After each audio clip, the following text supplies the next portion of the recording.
Intelectuales dentro del ámbito anglosajón con Estados Unidos y Gran Bretaña, bueno, pues, con Estados Unidos, el ámbito europeo, Francia, Alemania, España, Austria y también, bueno, pues el ámbito hispanoamericano. Pero también figurar dentro del ámbito de la religión que dejaron huella dentro del propio pensamiento cristiano o del cristianismo occidental.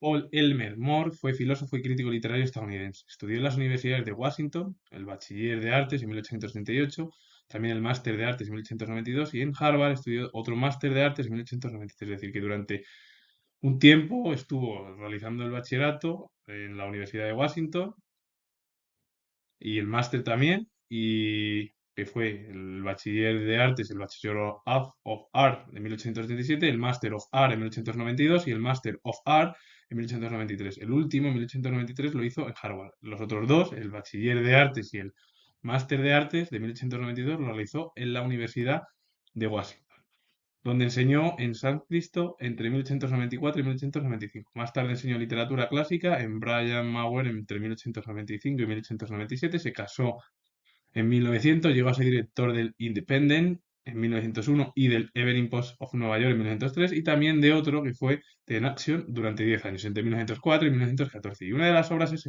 Plato and Platonins de 1917 a 1927, y ahí es donde ofreció una nueva y profunda síntesis de la filosofía griega del pensamiento. Con la obra de Platón y Platonismo lo que ofreció al final es el pensamiento filosófico de Grecia con el pensamiento cristiano. Unió la filosofía griega con el pensamiento cristiano, que es lo que hicieron luego, bueno, pues, muchos filósofos desde la Edad Media. Roy Wood Sellars fue filósofo estadounidense, antiidealista y teórico materialista. Propugnó un socialismo humanista de carácter ético. Fue uno de los principales inspiradores de la obra Manifiesto Humanista de 1930. Ambos dejaron huella, pero el primero, Paul Ernest Moore, en el ámbito de la literatura, pero también en la filosofía. Y Roy Wood Sellars dejó huella en el ámbito del pensamiento y de la filosofía o de la cultura anglosajona dentro de Estados Unidos. Y del otro lado del charco, al ámbito europeo, con un ejemplo austriaco, Joseph Roth, que fue novelista y periodista austriaco de origen judío, escribió con técnicas narrativas tradicionales varias novelas de calidad. Y una de las obras es Fuga sin fin, de 1927.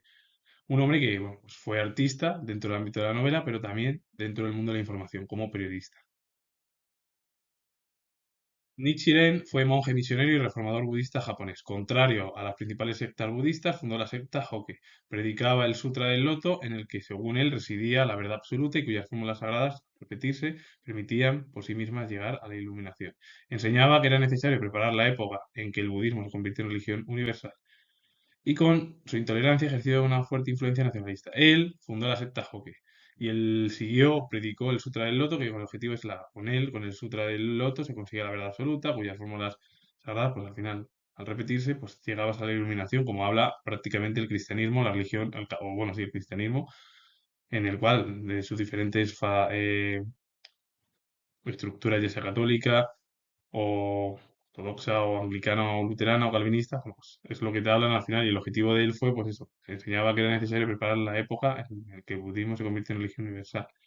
Y es verdad que tuvo tintes nacionalistas, pero dejó huella en el pensamiento cristiano oriental, que por cierto la religión oriental es, lo comento yo, es muy parecida a la religión que existió en la Edad Antigua con Grecia y Roma, y nada tiene que ver con el cristianismo que surgió, bueno, pues tras el periodo, bueno, pues, de la antigua Roma, el cual, bueno, pues ya era era un pensamiento cristiano en torno pues, a una figura que era Dios, y luego, bueno, pues se propagó por todo el mundo occidental y surgieron otras, como por ejemplo el Islam o diferentes religiones también en Oriente.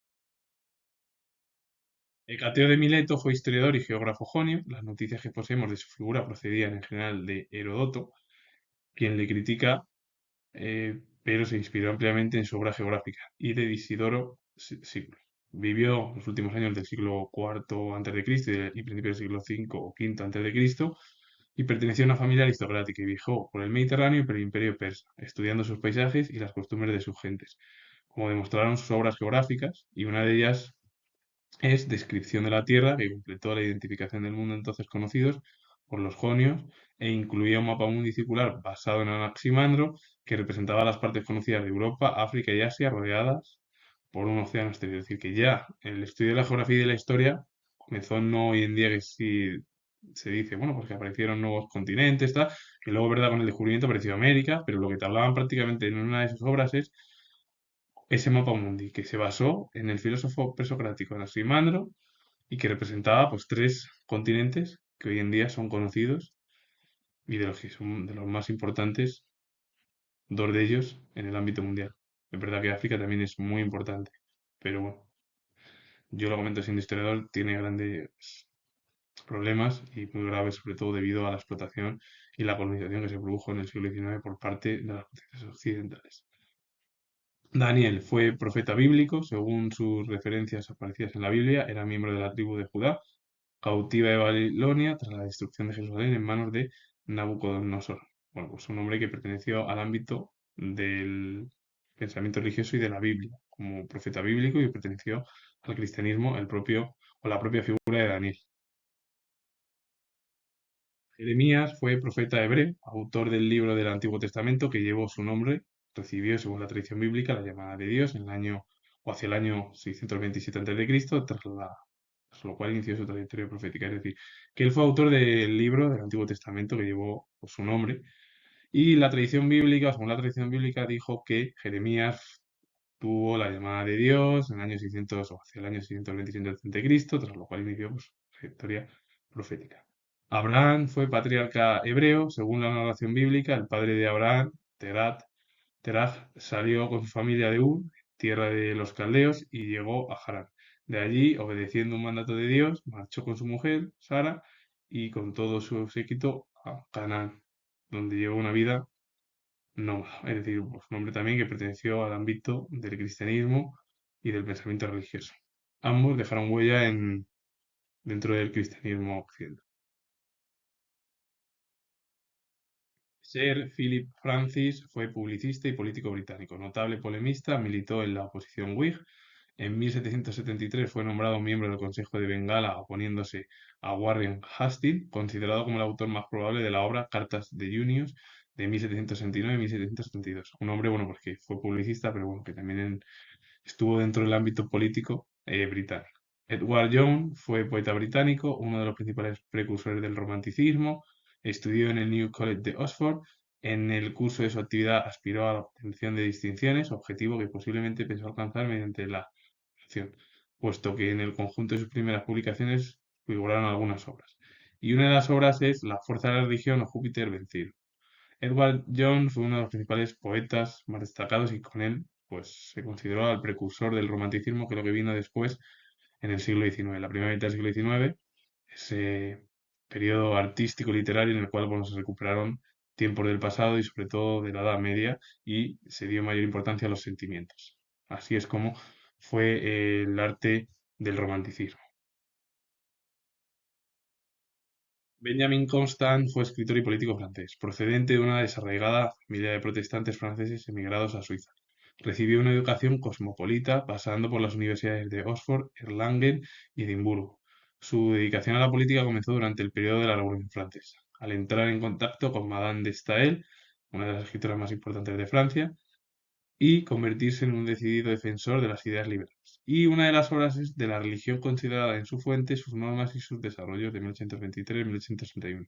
Benjamin Constant, pues prácticamente bueno, pues estudió en diversas universidades británicas y a partir de ahí entró en el ámbito de la política tras el estallido o bueno, tras el periodo de la Revolución Francesa y sobre todo porque estuvo en contacto con una de las escritoras muy conocidas en el ámbito de Francia, como fue Madame de Staël, que fue escritora francesa, hija de Jacques Necker, director del Tesoro Real en 1776 y de las finanzas en 1777 bajo el reinado de Luis XVI.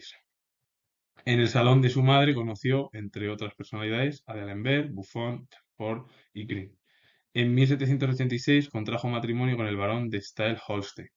Al estallar la Revolución Francesa, convirtió su salón de la Rue du Bac en uno de los principales centros literarios y políticos de la capital.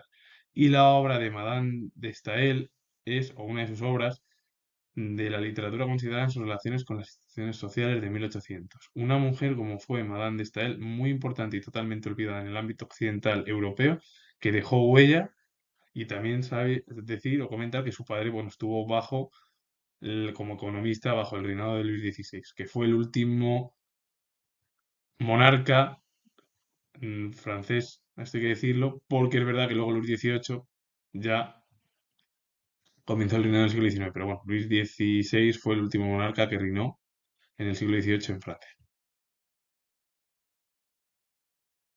Claudine Guérin de Tessin fue escritora francesa, obligada por su familia a entrar en religión, no esperó a ser dispensada de sus votos en 1712 para instalarse en París junto a su hermana Madame de Ferriol y frecuentar a escritores y poetas destacados en el ámbito europeo, como Bernard Le Bovier de Fontenelle, Matthew Prior y Lord Bolingbroke. Y una de las obras suyas es Las desdichas del amor de 1747.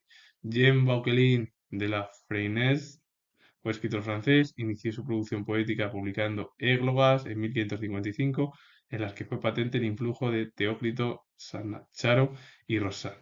Y una de las obras es Arte Poética Francesa de 1605, que fue un puente entre las ideas de Layel y la obra Arte Poética de Gounod. Es decir, que esa obra fue prácticamente como esas ideas entre dos escritores también del ámbito francés.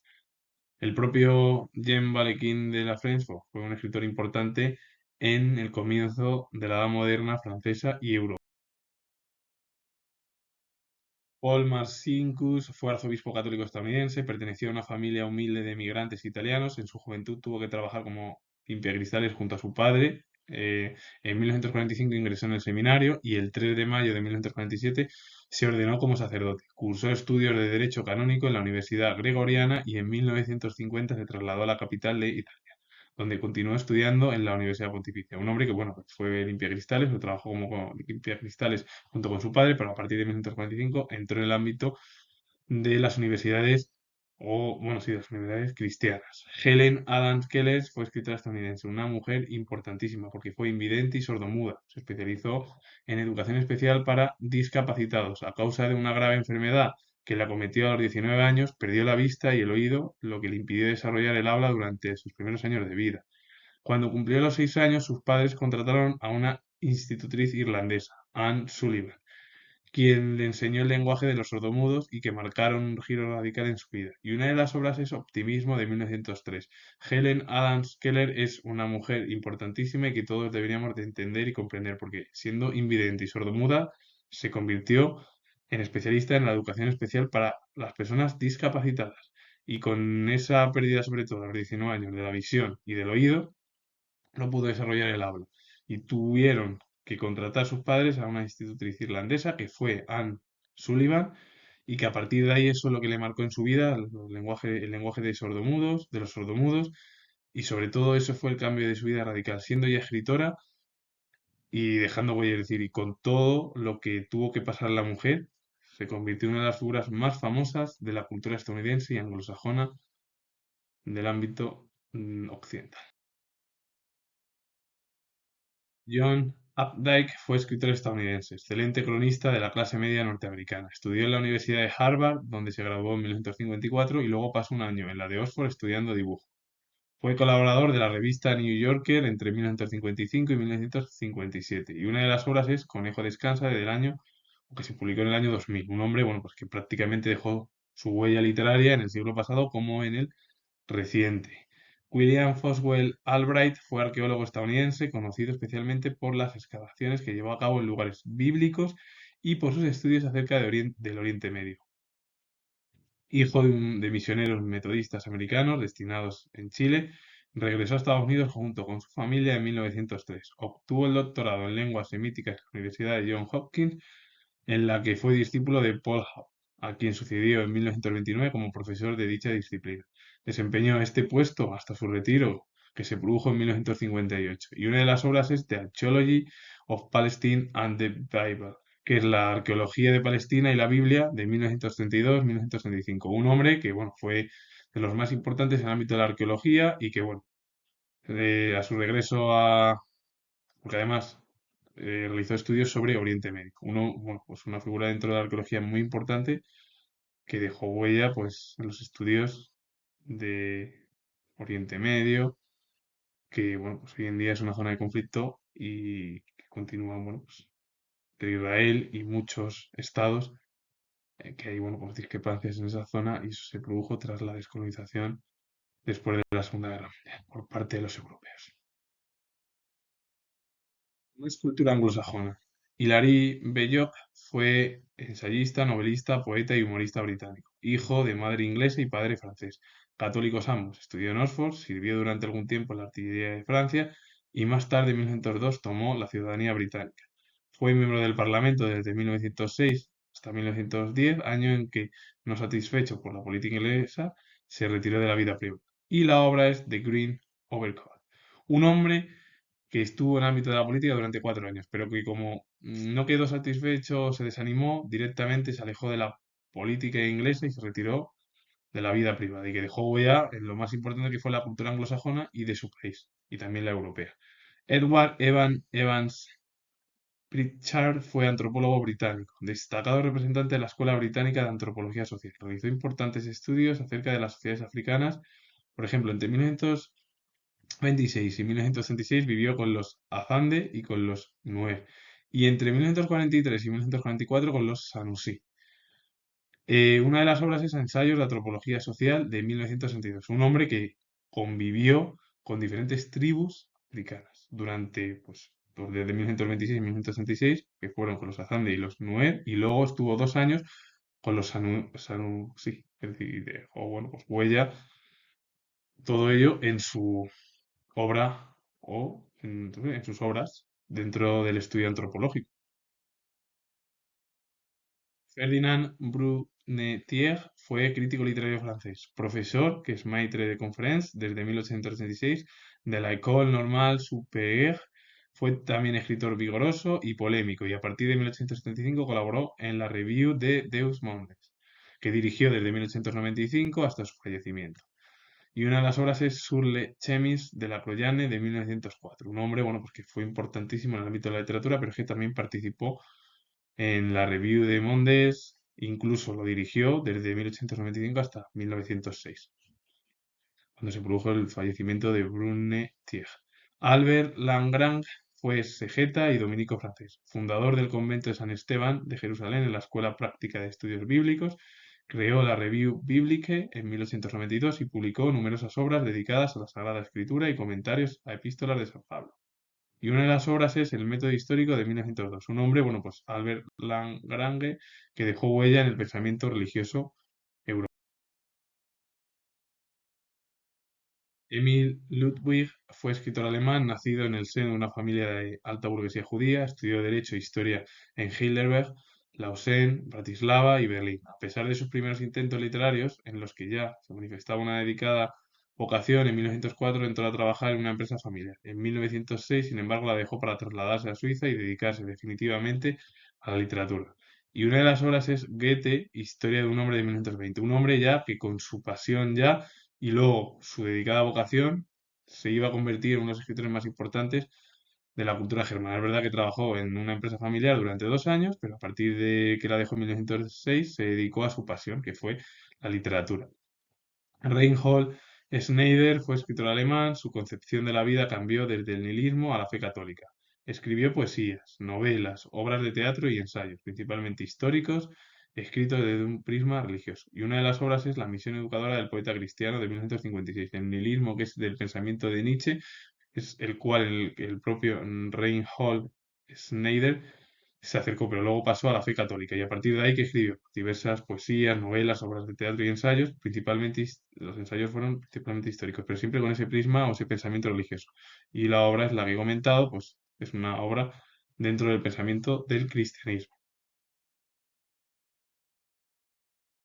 Karl Landmann fue filólogo alemán, considerado el fundador de la crítica textual moderna, es decir, de la metodología a aplicar para determinar el texto definitivo de una obra. Es como que él fue casi fundador de la crítica textual de la modernidad con el objetivo de que, como es esa metodología que se aplica para determinar el texto definitivo de una obra escrita, es decir, si está bien o está mal, o hay que darle a correcciones.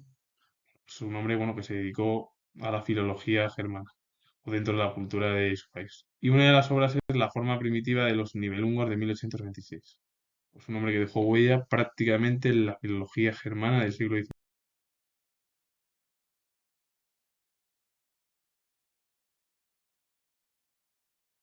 Roque Barcia fue escritor y político español, republicano, después de emigrar a Portugal en 1866, volvió al estallar la Revolución de 1868, la llamada La Gloriosa, pero que nada tiene que ver con la de 1688, que fue la que estalló en Gran Bretaña, con la Revolución Británica. Acusado de complicidad con el asesinato de Prim, fue encarcelado en 1870. Posteriormente intentó dirigir la sublevación cantonal de Cartagena. Colaboró en el diario La Democracia y fundó en Cádiz el Demócrata Andaluz. Fue autor de la obra Diccionario General Etimológico de la Lengua Española. Un hombre que, bueno, de ideología republicana, que se dijo que pudo estar dentro del asesinato de Prim, que lo encarcelaron en 1870, que dirigió la sublevación cantonal de Cartagena, que también colaboró en el diario, uno de los diarios que se llamó La Democracia y que fundó en Cádiz el Demócrata Andaluz. Y que fue una figura que se marchó en 1666 cuando estaba, bueno, en España todavía gobernaba la reina Isabel II y que cuando cayó con la Revolución de la Gloriosa, con el general Prim, Serrano y la minera de Topete, pues el propio Roque Barcia volvió a España. Edward Henry Carson fue jurista y político irlandés, uno de los principales líderes políticos del Ulster, considerado como uno de los padres de la actual Irlanda del Norte. Fue conocido con el apelativo del Rey sin corona del Ulster. Desempeñó un papel muy importante en la cuestión de la independencia de Irlanda. Encabezó la campaña contra la aplicación a Irlanda del Norte de la Irish Home Rule, aprobada en 1912, y en 1921 se mostró contrario a la creación del Estado Libre de Irlanda. Un hombre, bueno, que fue de las figuras más importantes de Irlanda del Norte y que dejó huella en la política sobre todo, pero también como jurista. Pero su papel más predominante fue el de político en Irlanda del Norte. George Tyrrell fue eclesiástico irlandés, educado en el calvinismo, se convirtió al catolicismo y entró en la Compañía de Jesús en 1880. Con posterioridad derivó hacia el ideario modernista. Expulsado de la compañía en 1906, se entregó a la propaganda del modernismo. Por sus críticas a la encíclica Patience fue excomulgado. Y una de las obras es sobre la religión exterior de 1899. Bueno, pues George Tyrrell dejó huella en el ámbito del pensamiento cristiano, primero dentro del calvinismo, luego se convirtió al catolicismo y a partir de ahí entró en la Compañía de Jesús en 1880, pero como tenía un ideario modernista, lo expulsaron en 1906 y se acercó pues a la propaganda del modernismo.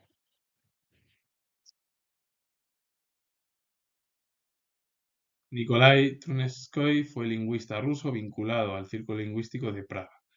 Y la obra, o una de sus obras, es Principios de Fonología de 1939. Obra póstuma, inacabada, fue una de las más importantes aportaciones al estudio de la fonología. Es una obra que se publicó posteriormente, hasta su fallecimiento, y de las más importantes para el estudio de la fonología. Simeón Ivanovich Antonov Siluan fue místico ortodoxo ruso, nacido en el seno de una familia campesina, entró en la comunidad de ermitaños del Monte de Athos en 1892, compuso cantos en ruso dedicados al Espíritu Santo, publicados en 1948. Para él, la única prueba del progreso espiritual fue el creciente amor a los enemigos. Su pensamiento nada más que era el creciente amor a los enemigos, es decir, esa fue su idea más importante. José Imbeloni fue antropólogo y naturalista argentino de origen italiano. Fue uno de los principales promotores de la paleoantropología americana y una de las obras es Elementos de Culturología de 1936. Jesús Lara fue narrador y ensayista boliviano. Destacó por su narrativa indigenista y su labor en defensa de los indígenas del Valle de Cochabamba y del pueblo quechua, cuya literatura y tradiciones recogió. Una de las obras es Leyendas quechuas de 1963. Jesús Lara recogió las tradiciones anteriores a la conquista española, sobre todo pues, de los indígenas del Valle de Cochabamba o del pueblo quechua, y de ahí recogió todo ello y lo dejó escrito en el ámbito literario, pues la literatura, las tradiciones de la cultura anterior a la conquista de Europa y sobre todo de España. Ángel Cruchaga Santamaría fue poeta chileno, cuya obra se ubicó en la corriente del posmodernismo. Su formación empezó a cursar estudios humanísticos en los Sagrados Corazones, se vio interrumpida por cuestiones familiares que le obligaron a dedicarse al trabajo, ejerció de administrador, de empleado en el Banco Español y en la Caja de Colonización Agrícola. Y una de las obras es Paso de Sombra de 1939, un hombre bueno, que dejó huella en la literatura posmodernista del ámbito hispanoamericano y sobre todo Ángel Cruchaga Santamaría del ámbito chileno. Pedro Leandro Ipuche fue poeta uruguayo, considerado como uno de los iniciadores en poesía, junto con Fernán Silva Valdés, del nativismo, en el que se fundieron lo criollo con el vanguardismo. Y una de las obras es Dos lágrimas de 1909. La gran mayoría de los escritores en Hispanoamérica utilizaron, pues eso, el nativismo, es decir, todo lo anterior a las conquistas europeas y españolas, que fue esa fusión entre el criollismo o el pensamiento criollo con el vanguardismo, que era lo que estaba en ese momento en plenitud, pues en Europa y en todo el ámbito de la cultura occidental. Gloria Gerbich fue poeta y traductora de judíos de Ucrania, aunque ella nació y murió en Ciudad de México, que es la capital de México. Es decir, Gloria Gerbich fue una de las bueno, fue poeta, traductora muy importante de judíos de Ucrania. Juana Vignozzi fue poeta, traductora y periodista argentina, una de las poetas más representativas de la poesía argentina en los años 60. Su obra, conformada por 9 poemas y 2 antologías, abordó temas como la soledad, el paso del tiempo y la política, y estuvo caracterizada por un tono desencantado, la ausencia de signos de puntuación y un estilo directo, sin metáforas ni imágenes. Y bueno, tuvo el segundo premio municipal de poesía en el año 2000, el premio Conex Diploma en 2013, diploma al mérito por el quinquenio 1999-2003 y el premio Rosa del Cobre de la Biblioteca Nacional en 2013. Juana Vignozzi fue una de las escritoras más importantes, aparte de ser, bueno, fue poeta y sobre todo también traductora, también estuvo dentro del ámbito de la información como periodista y obtuvo varios premios, y su huella pues es importantísima, pues, entender porque ella dejó huella pues en el siglo pasado como en el actual. Y con ello finalizo. Comentar que soy historiador, hablar de que lo que he hecho en el vídeo es de un recorrido histórico-cultural desde la Edad Antigua, con ejemplos dentro del ámbito de la Biblia, de figuras dentro del cristianismo, pasando por Europa, pues con grandes figuras que dejaron huella, sobre todo, y también de Estados Unidos, pues en el pensamiento, la literatura, y en el ámbito también de Hispanoamérica, pues dentro de la literatura de Hispanoamérica. Si os ha gustado este vídeo, darle a like, suscribiros, comentar, y vuelvo a repetir que soy historiador y nos vemos en el próximo vídeo.